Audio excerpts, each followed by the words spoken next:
Assalamualaikum warahmatullahi wabarakatuh. Waalaikumsalam warahmatullahi wabarakatuh. Halo teman-teman semuanya. Hai. Di sini kita kedatangan anak-anak dari Prodi Pendidikan IPA. Boleh perkenalan dulu teman saya di sebelah kiri saya. Perkenalkan, nama saya Dina Apriliani dengan NPM A1M025002. Ya, perkenalkan nama saya Dina Apriliani dengan NPM A1M02505. Perkenalkan, nama saya Dr. Ramadhani dengan NPM A1M02507. Perkenalkan, nama saya Budi Marisa dengan NPM A1M02509. Perkenalkan, nama saya Riani Rahmadisa, NPM A1M02530. Perkenalkan, nama saya Jenny Rem Otami dengan NPM A1M025034.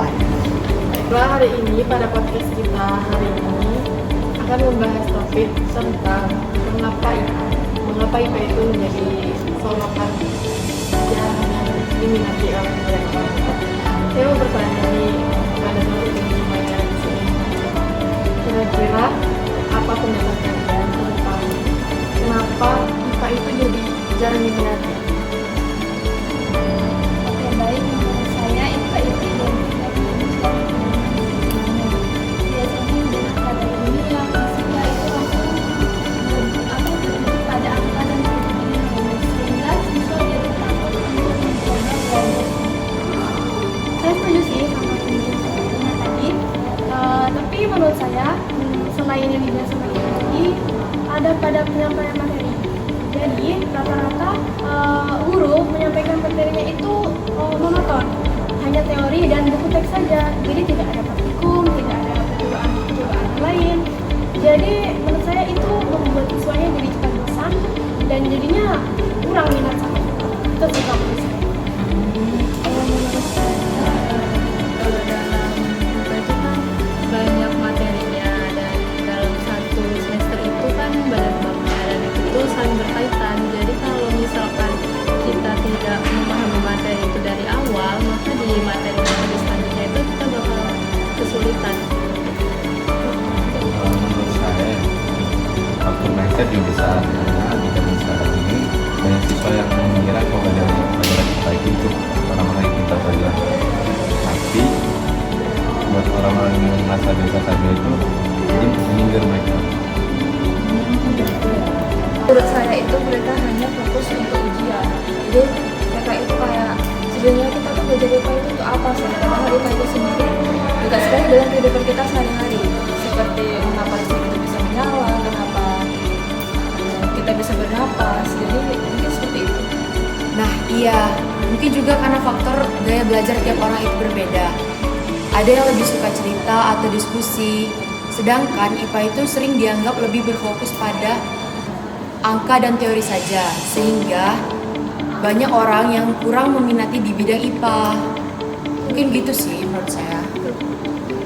Jadi intinya dari teman-teman semua ini, alasan kenapa IPA itu jadi jarang diminati karena sulit di teorinya aja. Itu hitungan gitu ya. Maksudnya mindsetnya juga. Jadi mereka berpikir IPA itu sulit karena di hitung-hitungannya. Oke, karena tadi kata teman-teman IPA itu sulit. Kenapa nih kira-kira menurut teman-teman IPA itu sulit? Boleh. Oke, jadi kalau menurut saya itu alasan utama itu karena pelajaran. Itu ada pada pelajaran fisika dan kimia. Seperti teman-teman tahu ya, di fisika dan kimia itu terdapat rumus. Yang pertama rumus, kemudian ada konsep. Jadi kalau kita tidak paham dengan rumus dan konsep tersebut, sulit kita untuk memahami. Jadi seperti rumus, kita kalau misalnya melakukan fisika atau kimia, rumusnya ada sedikit saja salah, tapi hasilnya akan menjadi berbeda. Dan hasil jadi salah kan jawabannya.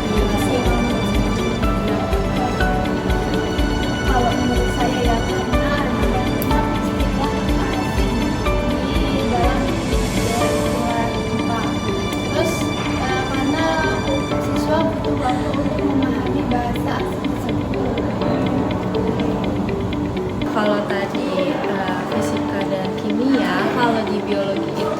juga hafalannya seperti nama-nama ilmiah dan juga proses-proses yang terjadi di dalam tubuh kita. Jadi siswa itu kewalahan gitu dalam menghafalnya. Itu sih yang sulit. Membuat sulit itu kalau menghafal tapi tidak memahami konsepnya. Kita itu logis gitu. Kalau dipahami konsep dasarnya, kalau nggak dipahami konsep dasarnya, itu bisa lebih berat. Kalau menurut saya ya, kenapa itu sulit? Mungkin mereka itu lebih fokus pada hasil akhirnya, jadi jawabannya itu menyerangkan semua. Padahal IPA itu sendiri kan adalah proses cara kita mencari tahu konsep-konsep di IPA itu sendiri. Betul-betul. Jadi sebenarnya bukan hanya materinya saja yang sulit, akan tetapi cara mereka belajar itu kurang percaya diri sehingga membuat mereka sulit memahaminya. Jadi kepercayaan diri itu penting. Betul sekali. Kan kalau kita belum paham, kita harus tanya gitu. Iya. Karena kepercayaan diri tadi. Jadi kita nggak pede gitu mau nanya, tapi salah. Oke. Dari pertanyaan pertama, pertanyaan kedua tadi, pokok inti permasalahannya nih, kira-kira ini bukan apa? Itu sulit dan gak diminati. Untuk permasalahannya ya, kalau menurut saya itu sendiri, masalahnya itu kurangnya motivasi dan juga dorongan dari siswa itu tersebut. Kalau sejak awal siswa tersebut kurang atau tidak mau memahami konsep dari IPA itu sendiri, pasti akan terasa sulit. Jadi mereka harus tahu konsep dari awal itu bagaimana. Dan mungkin juga karena kurangnya pendekatan yang menyenangkan dalam proses pembelajaran. Menurut saya karena ini pikiran orang sudah berpikir itu sulit sehingga mereka enggan untuk memahami dan mempelajari. Menurut saya ini masalah utamanya itu karena metode pembelajarannya yang tidak bervariatif. Jadi kalau misalnya kita nih belajar IPA, seharusnya tuh ada praktikum, ada tapi kalau misalnya kita hanya monoton saja belajarnya seperti cuma teori saja, tidak ada yang lain, itu bakal bikin siswanya tuh jadi malas sama IPA, jadi tidak minat. Jadi intinya metode pembelajaran itu tidak variatif, itu yang membuat siswa itu jarang yang minat ke IPA.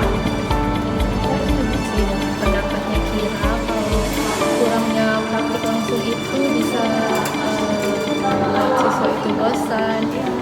Kan IPA itu identik dengan praktikum kan, jadi tidak hanya teori saja, bisa juga dengan dilakukannya praktikum. Percaya diri terhadap siswa dan mahasiswa. Balik lagi tadi ya, kepercayaan diri. Kepercayaan diri itu tuh memang penting banget ternyata ya. Itu penting banget sih. Nggak cuma di IPA. Iya. Terus metode pembelajaran itu juga penting biar nggak terlalu monoton di buku. Iya. Biar tidak terlalu bosan sambil kamu. Jadi biar banyak gitu yang suka sama IPA. Iya. Kita kenalkan kalau IPA tuh ada praktikumnya, ada eksperimennya. Terus masuk ke pertanyaan keempat nih, solusi apa menurut teman-teman agar orang-orang tuh lebih tertarik untuk memahami IPA? Saya Silakan. Menurut saya ya, guru itu harus bisa membuat suasana kelas itu menjadi lebih interaktif. Misalnya nih, dengan kuis berkembang. Misalnya nih, dengan kuis atau mungkin dengan proyek kecil sehingga siswa itu dapat menjadi lebih aktif. Menurut kamu gimana? Kalau menurut saya benar yang dikatakan oleh diri tersebut, pembelajarannya itu harus interaktif dan juga kontekstual. Jadi kita itu pastinya ada praktikum sederhana di kelas, jadi itu siswa tidak bosan kan. Dan juga cara pandang dari siswa tersebut juga harus berbeda atau lebih ditingkatkan lagi bahwa IPA tersebut itu tidak sulit. Menurut saya seperti itu. Oke, kalau menurut saya nih solusinya ya betul juga yang dikatakan sama kayak Reni. Selain itu juga kita bicarakan tadi, adanya praktikum. Jadi menurut saya IPA itu identik dengan praktikum. Jadi kalau tidak ada praktikum itu berarti bukan IPA. Jadi ya, jadi harus ada praktikum dan percobaan-percobaan sederhana gitu supaya siswa itu tidak bosan. Dan jadinya mereka lebih tertarik dengan IPA. Itu sih. Bagus. Yang lain?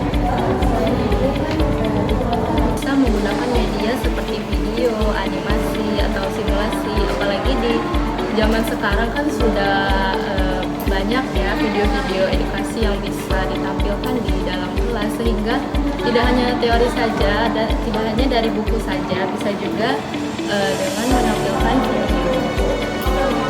Saya setuju dengan kamu. Nanti kalau bisa ya menurut saya bisa dibuat kerja kelompok.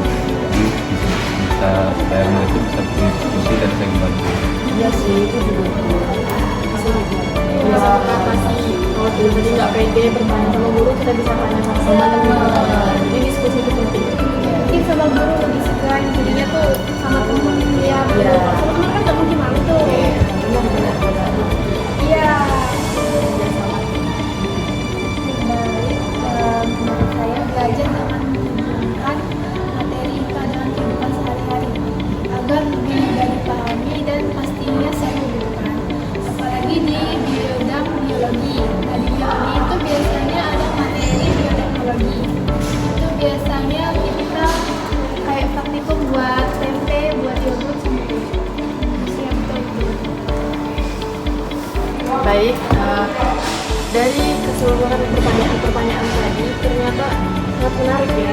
Iya. Dari diskusi yang kita sampaikan ini, ternyata kesimpulannya itu bahwa sebenarnya itu bukan pelajaran yang sulit, bukan pelajaran yang membutuhkan juga. Karena mindset kita dari awal sudah berpikir bahwa IPA itu tentang hitung-hitungan, tentang tulis-tulisan, tentang teori-teori yang kurang masuk di logika kita gitu. Jadi kita pikir, susah ngapain belajar IPA gitu, gak akan puas hidup kita gitu kan. Padahal kalau misalkan diteliti lagi, IPA itu sangat berkaitan dengan kehidupan kita sehari-hari.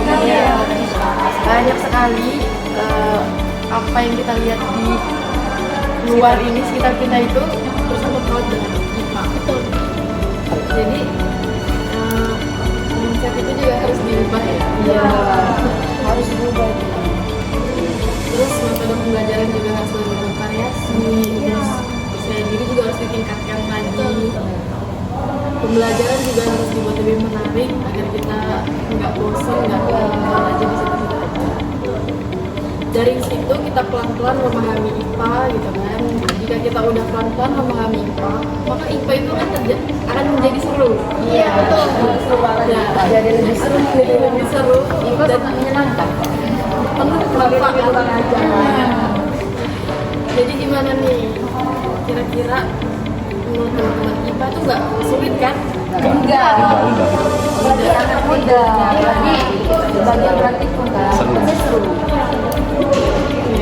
Sebagai penutup, saya sebagai host nih di podcast hari ini, saya mohon maaf jika ada kata-kata yang kurang enak atau cara penyampaian saya kurang seru atau kurang kreatif gitu. Saya mohon maaf dan terima kasih juga kepada teman-teman yang sudah membantu berpendapat. Terima kasih kepada Tika, Riani, kepada Jenny, Doni, Vira, dan Nina. Saya tutup dan saya akhiri. Wassalamualaikum warahmatullahi wabarakatuh. Waalaikumsalam warahmatullahi wabarakatuh. Sampai jumpa di podcast selanjutnya. Bye.